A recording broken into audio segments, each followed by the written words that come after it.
Welcome to South Kensington, one of London's more desirable neighbourhoods and a suitably pricey place to start our test of top-end laptops. Now, normally this is a contest between Macs and PCs, but with Google's Chromebooks becoming more popular, I've included one of those too. In our test of light, slim and pricey laptops, we're starting with Google's Chromebook Pixel, which comes with a 12.8 5-inch touchscreen that boasts an amazing 4.3 million pixels. The Windows contender is the Asus ZenBook UX301.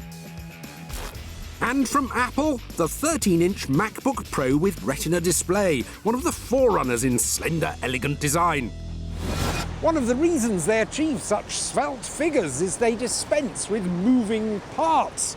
No optical drives or conventional hard drives for these three. They're flash in every sense.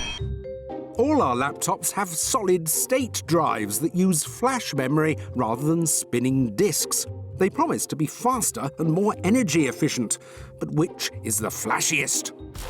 South Kensington is home to the Victoria and Albert Museum, the world's greatest museum of art and design. And Kieran Long is its curator of all things tech.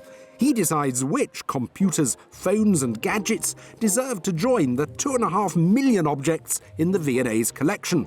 Is one of these three stylish enough to make it 2.5 million and one? Let's start with the Chromebook Pixel. It feels a very nicely engineered piece of work. It's pretty chunky. It feels like a solid monolith, doesn't it? I quite like the typeface on the keys. It feels modern. There's something appealing about that. Not too branded, but it feels contemporary. Next, the Asus ZenBook. I'm a big fan of Asus. It's a different kind of aesthetic, isn't it? You sort of feel a bit like the luxury is sort of tacked on. You know, this back is clearly meant to be flashy, but you know, in general, I'm not feeling like this is a particularly luxurious object once you get inside. And the MacBook. We've seen so many iterations of this MacBook, which just seem to further refine what is, I must say, a brilliant piece of design. So if you had to put one of these in the collection of the Victoria and Albert Museum, which one would it be? The one that sort of attracts me a bit more is the Google product. So the Chromebook edges it from the Mac in the design stakes. But how well does that cloud-based system work on the move? Is it really a match for Windows on the Asus and OS X on the Mac?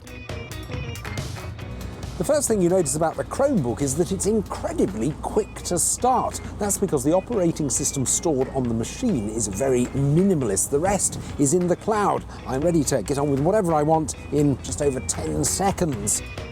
The built-in SSD is only phone-sized, but you do get a terabyte of Google Drive, and there's a range of Chrome apps you can use online.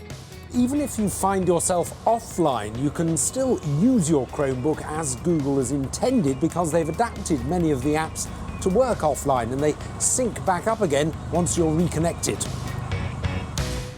Next, I looked at the Asus, which runs Windows 8.1, the operating system designed for touchscreens.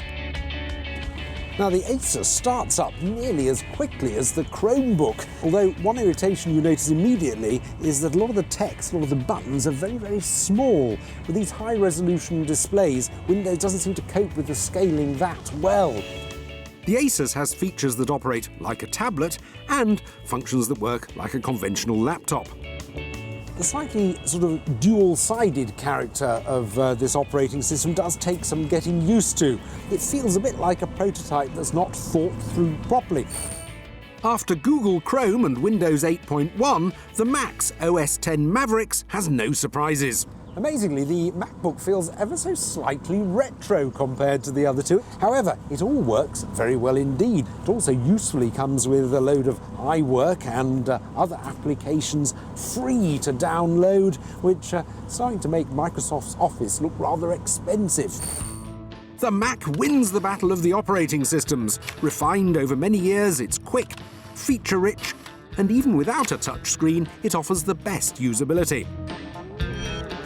For our final test, I want to give the processors a real workout. And to do that, we've set up a time-lapse on this balcony. Over the course of the next 17 minutes, this camera will be taking a 5-megapixel JPEG every 2 seconds. And then we're going to combine the resulting 500 shots, about 2.5 gigabytes of material, into a time-lapse video. When the Canon had stopped firing, we uploaded the JPEGs to the 3 machines. For the Mac and the Asus, we're using Adobe Premiere, the video editor. But unfortunately, Adobe Premiere isn't available as an online app for the Chromebook. So instead, I found an online alternative, the online time-lapse maker. I'm a little worried it's going to take a while to upload the files, though. But let's see. The Chromebook has a big drawback, and that is that if you need to crunch big numbers in an online app, you're limited by the speed of your internet connection, in this case, the hotel's Wi-Fi. But no such worries for the other 2 high-end laptops, and in our processor crunch-off, the Asus took an early lead. But it didn't last. Jolly good. Well, I'm very pleased with the time-lapse. That's excellent. And I think I'm most pleased with the Mac's performance. It was certainly quicker creating it, and you get a nicer colour rendition, better brightness too.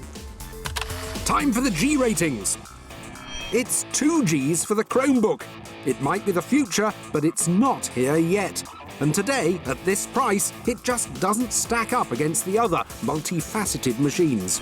It's 3 Gs for the Asus. It's light and powerful, but neither it nor Windows feels special enough to deserve its high price. And it's 4 Gs for the MacBook Pro. It may not have a trendy touchscreen, but it justifies its high price by being an excellent all-rounder.